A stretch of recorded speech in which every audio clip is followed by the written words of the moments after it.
क्या आपने कभी ऐसे फर्द को देखा है जो हमेशा अपनी तारीफ सुनना चाहता हो, दूसरों को अपने आप से कमतर समझता हो और हर वक्त अपनी बड़ाई बयान करता हो?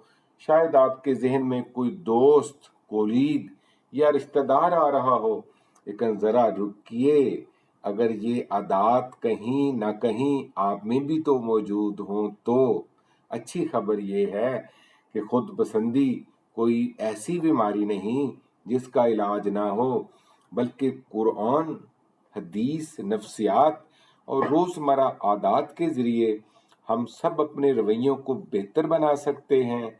आज की इस वीडियो में हम देखेंगे कि इंसान किस तरह आजिज़ी और हमदर्दी के जरिए अपनी जिंदगी को बदल सकता है। तो आते हैं अमली इकदामात की तरफ। पहला कदम है सेल्फ अवेयरनेस। फ्रेंड्स, सबसे पहला कदम है इंसान अपने अंदर झांके। क्या मैं हर वक्त तारीफ सुनना चाहता हूँ? क्या मैं दूसरों को कमतर समझता हूँ? क्या मेरी खुशी इस बात पर मुनहसर है कि लोग मेरी तारीफ करें? कुरान मजीद हमें याद दिलाता है, और अपने नफ्स को पाक मत समझो, अल्लाह ही बेहतर जानता है कि कौन परहेजगार है। ये 32वीं आयत है सूरह नजम की। ये आयत हमें बताती है कि इंसान को अपनी कमजोरी तस्लीम करनी चाहिए। जब आप अपने आप को पहचान लेते हैं तो तब्दीली का सफर शुरू हो जाता है। खुद पसंदी का सबसे बड़ा जहर ये होता है कि इंसान दूसरों के एहसासात को नजरअंदाज कर देता है। इसका इलाज है हमदर्दी।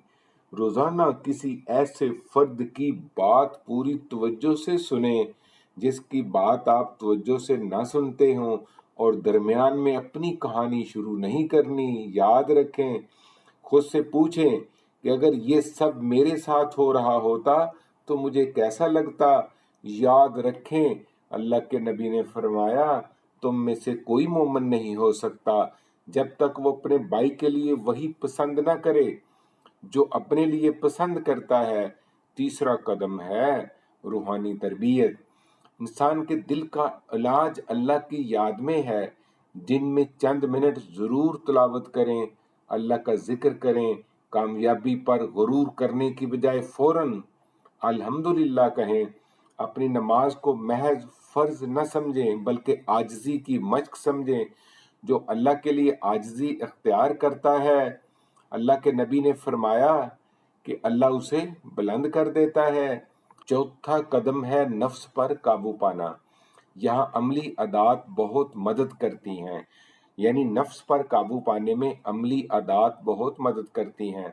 कतार में दूसरों को आगे जाने देना, ट्रैफिक में दूसरी गाड़ी को आगे जाने देना, किसी की अच्छी बात की फौरन तारीफ करना, कामयाबी पर फख्र की बजाय अल्लाह का शुक्र अदा करना। ये छोटी आदत आहिस्ता आहिस्ता आपके दिल को नरम कर देंगी और आपका गुरूर टूटने लगेगा।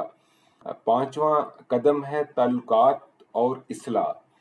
खुद पसंदी सबसे ज्यादा तल्कात को नुकसान पहुंचाती है।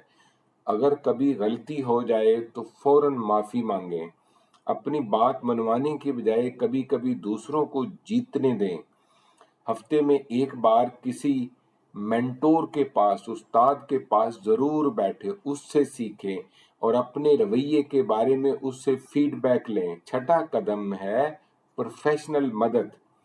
अगर खुद पसंदी बहुत बढ़ जाए, रिश्ते खराब होने लगे तो माहिर नफ्सियात से रुजू करें। इसके लिए कॉग्निटिव बिहेवियरल थेरेपी एक बेस्ट कदम है। इससे इंसान नए जाविये से सोचना सीखता है। सातवां कदम है डेली प्रैक्टिस। रोजाना 3 चीजें लिखें जिन पर आपको अल्लाह का शुक्र अदा करना चाहिए। दिन में एक बार खामोश बैठकर सोचें कि आप दूसरों के बगैर कुछ भी नहीं हैं। रोज एक शख्स के लिए आसानी पैदा करें। और आखिर में मैं कहूँगा, खुद पसंदी का इलाज आजिज़ी और हमदर्दी है। जब आप दूसरों के जज्बात को अपनी ज़ात से ज़्यादा अहमियत देते हैं तो अल्लाह आपको इज्जत और सुकून दोनों अता करता है। अस्सलाम वालेकुम।